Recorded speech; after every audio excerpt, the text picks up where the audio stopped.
What profession was once highly respected, but is now a complete joke? My dad used to have, can operate emails on his CV in the 90s, email operator. Ah, yeah. How times have changed. Now it's can operate tweets. Apostrophe. Great point. I honestly don't think I could run the social media of the place I work at. Running business social media is exhausting and thankless. My girlfriend is in marketing, most of it digital, and she runs all the social media for a company. Imagine you have to create posts and articles for your company that have to sound good and are attention grabbing every time, and you post several times a day. It's harder than it sounds. It's not like a personal account where you can just say whatever and it doesn't matter. Even Marizo for her, because she markets for a real estate investment company, so it has to sound good, be interesting, but also serious for her target audience. Webmaster. I used to be a webmaster at a huge company, then I became the internet manager. I set it free, giving people their own responsibility within guidelines. A new organization grew up out of it, much looser and freer than before, encompassing social networks and video, but there were still gatekeepers and checks to make sure you were doing things without taking risks or breaking any laws on privacy or copyright, and all was well. Then one day, because I was now in charge of the corporate communications web presence, I had to go through my own process to relaunch a mobile application which had got quite clunky, so I had a certifiable, fully paid up member of the young people challenging me and explaining very slowly what mobile was. And did our department have a real need for this? I was so proud of what I had spawned. The answer was yes. But there were a few tense moments as he made sure I was aware there were two main mobile platforms. A few years later I took early retirement and now sit near the bus station most days with a jug of red, telling anyone who will listen, and many who will not, that I pioneered blink tags back in the day, and you can't believe how difficult coding was before they introduced CSS. Is this pasta? Milkman. Feels bad, man. Hey, my husband is a milkman, and my kids look like him too. So do all your neighbors' kids. Oof. A therapist, a life coach / diet coach, etc. I'm not talking about educated, licensed therapists with legit degrees. I'm talking about this massive amount of people on social media advertising themselves as quasi-therapists. As a person with an actual master's degree in social work, nothing infuriates me more than some asshole with an online life coaching certification, acting as if our levels of experience in and know-how are comparable. They are not. But have you tried these essential oils? I feel like essential oils get a bad rap because of how so many people use them. I've got a bunch of different essential oils, and you know what I use them for? Making stuff smell nice. Are they therapeutic? Kind of. Nice smells are relaxing and put people in a good mood. Is there any actual medical use for them? Absolutely not. But when some weird religious lady tells me that they will cure vaccine-caused autism, I'm gonna go smell some lavendery shit and calm myself the duck down after hearing that nonsense. The biggest problem is the word essential implying that they're important when the definition being used in that terminology is essence of which is completely different. Teachers. For much of history, they were seen as wise, enlightening people. Now, they are often packaged into a rigid system and paid barely anything. Depends in which country you teach. My wife is a primary school teacher in the Swiss public system.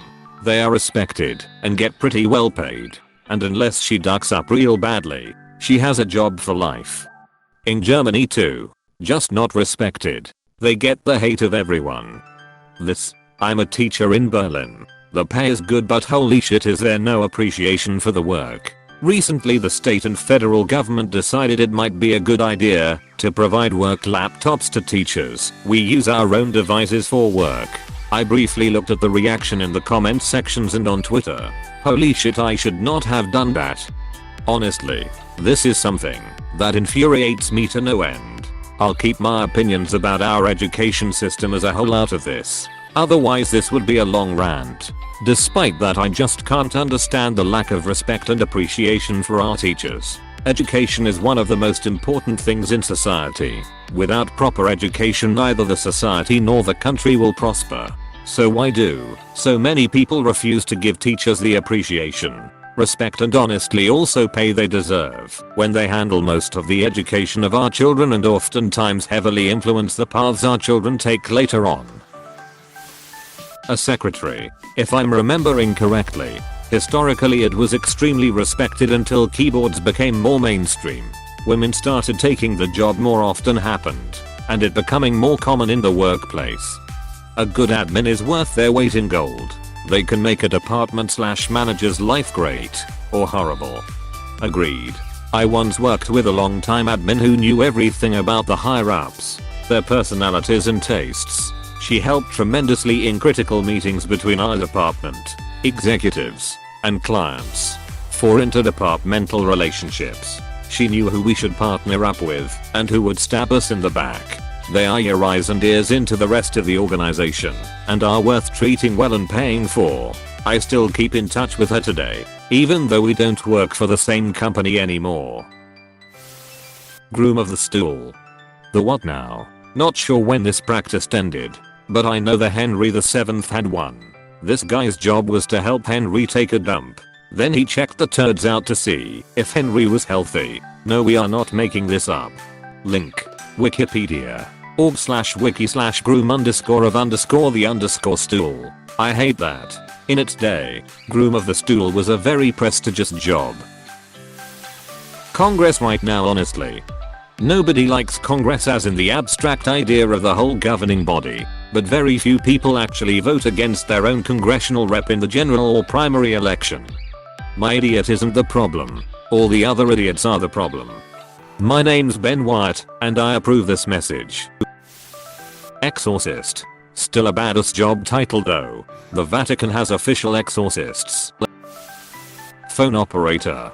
My great-grandma was a phone switchboard operator all the way until 2006. Of course she stopped operating switchboards in the late 70s.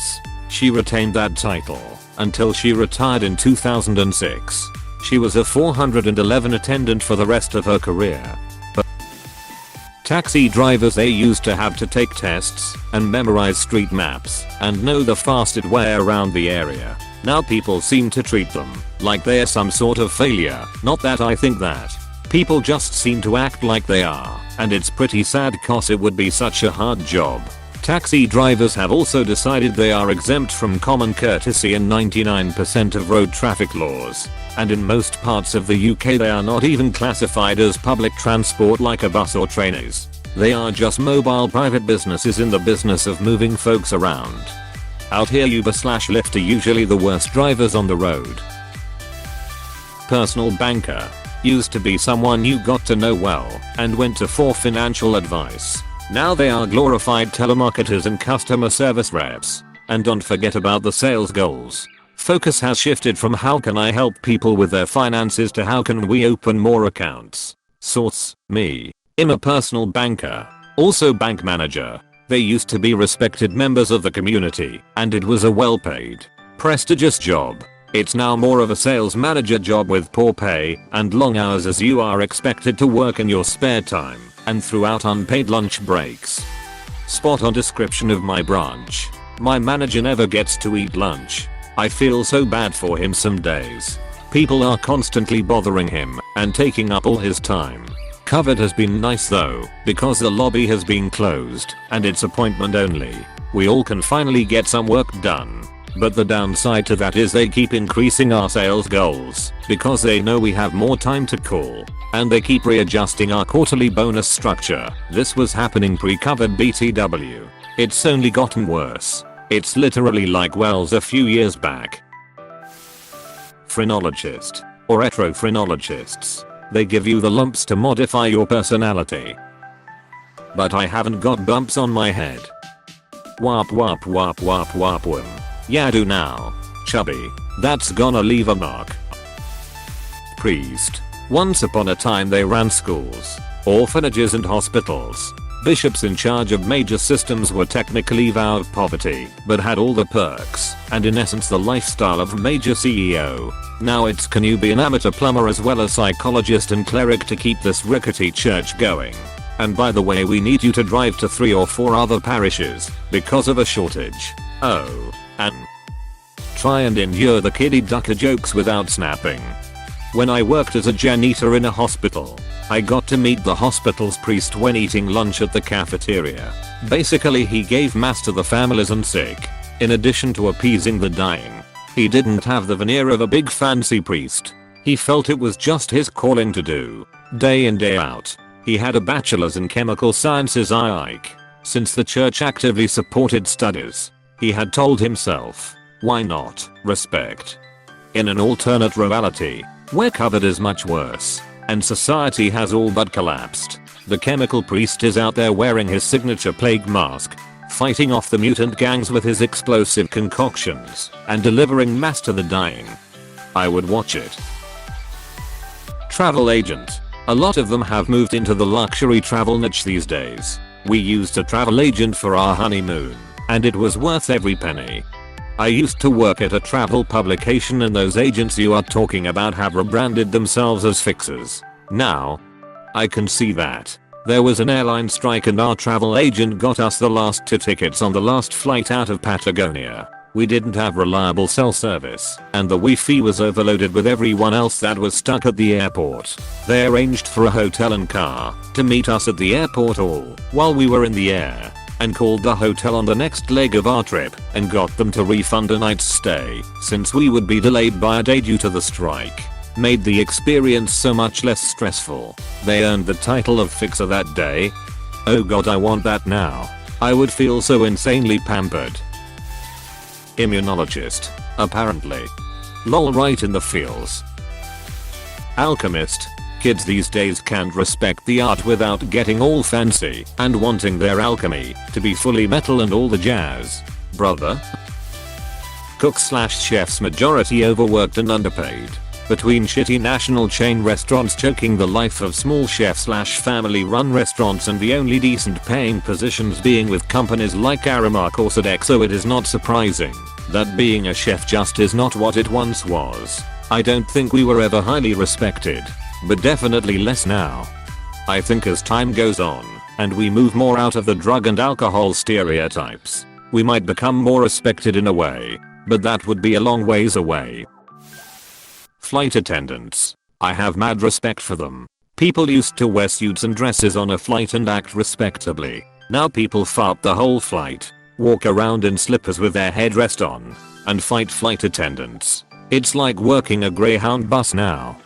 The flight attendants themselves haven't changed. What changed is that flying got way cheaper over time. Flights were a few $100s back in the 70s, 80s and 90s. But those few $100s are thousands in today's money. If you were to fly first class only, you would see what you used to see in economy 30 to 40 years ago. Nah mate, people just became awful. Facebook stopped people being ostracized for being morons. Now they think that being subhuman is okay because they have a Facebook group that agrees with their worldview. Both valid points. Riffraff are called that for a reason. Source, me. I'm from Riffraff, and I have friends of the same. Took me years of self-improvement to be able to hold decent conversation with anyone at a higher economic strata. Teachers. They are not a complete joke, but are talked about as though they are. Telegram operator. Journalism. I quit college one semester short of getting a 4-year journalism degree because I was so disgusted with the field. The profs were literally telling us, you do what advertisers want. That's your job. Plus, the industry has been anally mastered by the influx of people willing to write articles for a penny per word. The good journalism jobs are going to the guy whose uncle works for the Wall Street Journal. I'd be making less with a 4-year degree than I do now with a job that only requires graduating high school. In 1895, in the USA, you could make a great living writing extremely tongue-in-cheek joke articles that appeared real. And it was on the reader to get the joke. It wasn't like The Onion, where it's clearly fake. This stuff was common in major local and regional papers. Today, trying to write about the truth as a journalist puts you at the bottom of the barrel. The news orgs want politically biased writing that advances their financial goals. That's it. I read an AMA from a Virginia Tech survivor who changed his major from journalism right before graduation for this very reason. He said that after the shooting, The campus was littered with journalists harassing students trying to get interviews when they were just trying to grieve and move on. Eventually, the guy gave about a 45-minute interview talking about his good friend who was killed and how great of a person he was. When the interview was put on TV, all they aired was a short clip of him saying he didn't think he would be able to go back to class or something along those lines. Not one thing was said about his friend. School bus driver. When I was in elementary school back in the Stone Ages, I loved my bus driver. She was an older lady who gave us candy sometimes. Now fear overworked underpaid referees. My school bus driver never made eye contact with the passengers and drove at a consistent speed regardless of the speed limit or potholes. They wanted to get home as much as I did. Catholic priest. Hey, thanks for watching, and don't forget to subscribe.